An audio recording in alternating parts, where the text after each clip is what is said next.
Hey Paula, I've got all of the changes in. You notice I don't have the video loaded yet for the home screen. I'll do that tomorrow morning since it's so large and I got to upload it. And my bandwidth is low at home. I'll just use Syncleta's bandwidth to load it. Um, so anyway, I've got everything else done, and I wanted to show you what I have. Um, First of all, let me log in as a new user.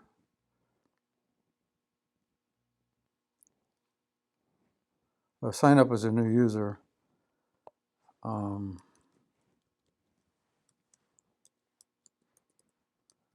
an email and a password.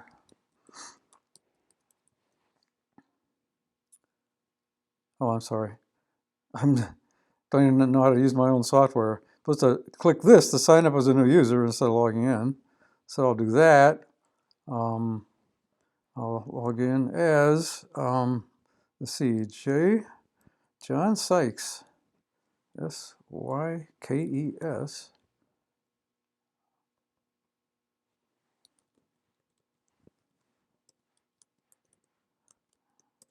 And a valid user ID.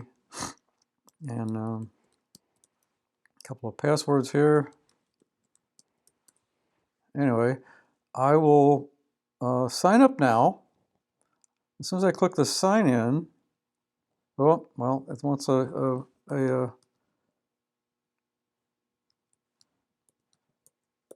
phone number. So, okay, now I'll click the sign up button, and now it will trigger an email to you. Wants to know if I want to save it. So you should be getting an email indicating that John Sykes signed up. And after I finish recording this, I'll send you an email telling you to expect it, or telling you what it is that you got. All right. Okay, now, so that's that. And now that I'm signed up as John, let me log out and log back in as myself.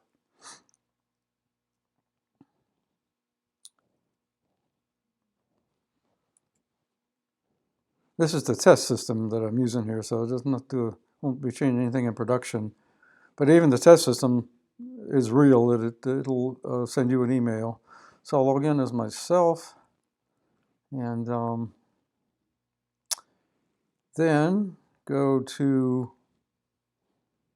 update account. As you'll recall, in the account, we've got these little way of adding people at the bottom here. Just wanted to refresh your memory on this. I got my account, and I've got myself and Eden and Mary in there as a group. So we can, this is what is used to implement group lessons like we talked about. There's no limits in the number of people that can be added here. So if you're going to have a group of 6 or 7, that's fine. You can just put all the people in here, no problem, but attach them to an existing account. Okay, so they're there. Now let me go schedule a lesson. I'll show you how this all works. I made a lot of changes. I don't know exactly how much I have to demonstrate, but I did make a few changes. Seems like there'd be quite a bit to demonstrate, but maybe there isn't. Maybe it's all transparent.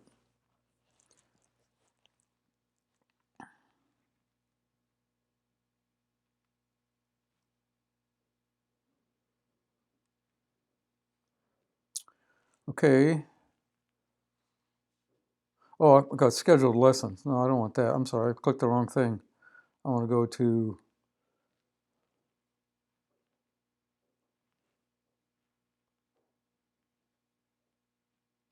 schedule a lesson.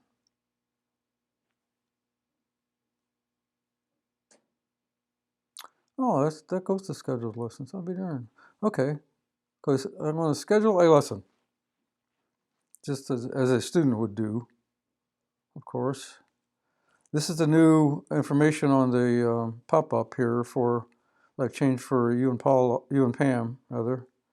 So hopefully that's okay. It's word for word the way you sent it. So if there's any issues there, let me know. And this little email of yours, it's a hot link here, so they can click on there and actually send you an email directly.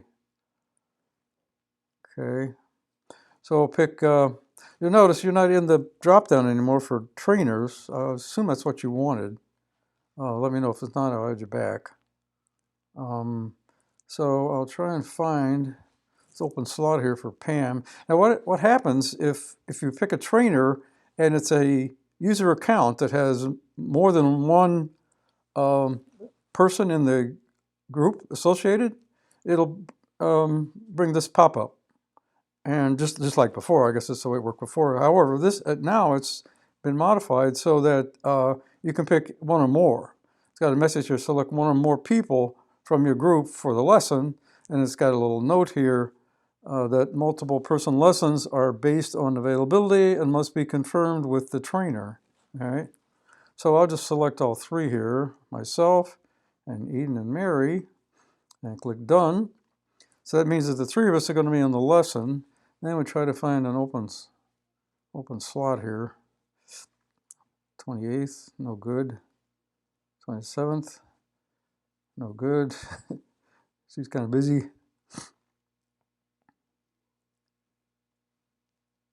Ah, 4 o'clock. 4 o'clock on, what's the date? 25th.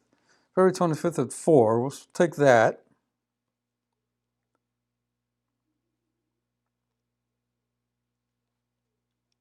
And go down and click submit. Now, when I click submit, it is actually going to send an email, even though it's a test system, it's still going to send an email to Pam.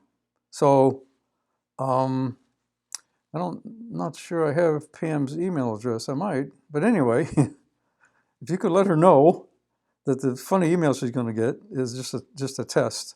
So when I click the submit here, it's going to send her an email, and I'll show you the kind of email that she's going to get, because I got some here in test. So I check that, and now that's what's going to trigger the email sending. So she's going to get an email message that there's a lesson requested, time slot requested for a group of people. All right. So that's done. Now I'm going to go to the scheduled lessons display and show you how it appears. Now, this thing takes a little longer now. There's a lot more work for it to do to populate this panel of scheduled lessons. So it takes longer than it did. But it eventually populates. Okay, and if we go down, this looks just like normal, except if we go down to the 25th, at 5 o'clock it was? 25th at 5 o'clock right here, right, this one right here, you'll see that got the normal stuff, but it's also got the little table here, Mary, Eden, and Art, Mary, she can't speak, can't read even, Art, Eden, and Mary, and it'll go on across. It'll handle as many as you add there. If you even had 25, you have a group of lessons that you want to, maybe group instruction for 25 people or something, it'll allow you to do all that. So no problem there. Anyway, that's what it looks like. Now, you know, there was a way originally to schedule a lesson for someone other than the account holder. And I don't see an example here of that. Oh, here's one, Melissa, and the student is Victoria, like that. Well, that support is going to be, it quit being used. It's going to come out looking like this. If you add one person that's not yourself, it'll come out in here. And actually, no, it won't. It'll still be working like this. Yeah, okay. I'll scratch that. It'll still work the same way it did, except it probably won't be used. I'm not sure. But if you add more than one, it will come out, it'll display like this. Okay, another thing I want to show you is way at the top here. If you add a, I want to turn the notes on. I'll show you what it looks like with that, with the notes. I've got a couple other tests here somewhere. If I can see it here. Oh, here's one with note. I got a note on it. If there's a note, that's what it'll look like. It'll display the multiple students first, and then under that it'll display the notes. So, okay. Turn the notes off. Then I'll add a lesson. Try to add a lesson. What it does is you select a trainer. Yep, you're still on here. I got to change this. Forgot about this one. Actually, for this one, this is the trainer's doing it anyway, so I'll leave you on here. That's I made a mistake, and it's actually a good mistake. All right, good. All right, so you probably should still be on this one, since this is what you'll use to schedule your students when they call, and so you would want to remain on this. So, but what I wanted to illustrate is if you click on student and start entering like a name, just enter the first few characters. Instead of displaying a big long list that you have to fish through, you start keying the name, and it'll do the searching for you and display a list of ones that all of the students that have accounts that contain those two characters. So we got Carla and Emery, and Emily somebody, and Emily another, Emily Swanson. Okay. And for some reason, Amanda, if you key in Amanda, usually it's the first two characters is all you need, but for some reason with Amanda, you need 3 characters. I don't know why that is. But anyway, you start keying a few characters, and it'll find them for you and display what's there that matches the criteria. That's what I wanted to show you. All right. Okay. What else to show you? I'll show you this PDF, lesson PDF. What I've done is, I'll save. When you add multiple students to a lesson, it creates a count, as a count to the, I added a little count column. So the ones that are 0 or blank are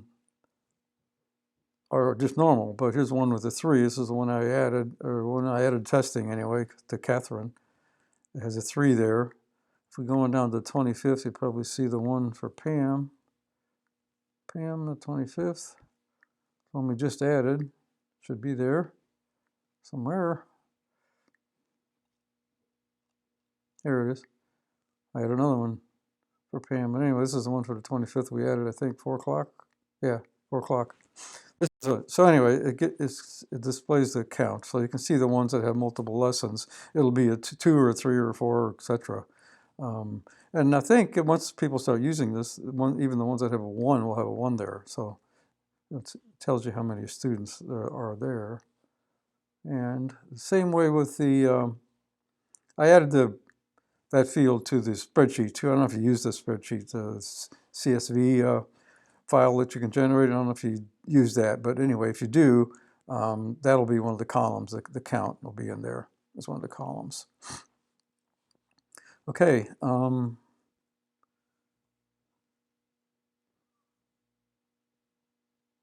I think that's all. Seemed like I did more, but can't think of it. There was a lot of work on behind the scenes here, but not a lot to show for it. So, okay. If I think of something else, maybe I'll send you an email. So anyway, I think that's all. I'll talk to you later. Have a good night. Bye.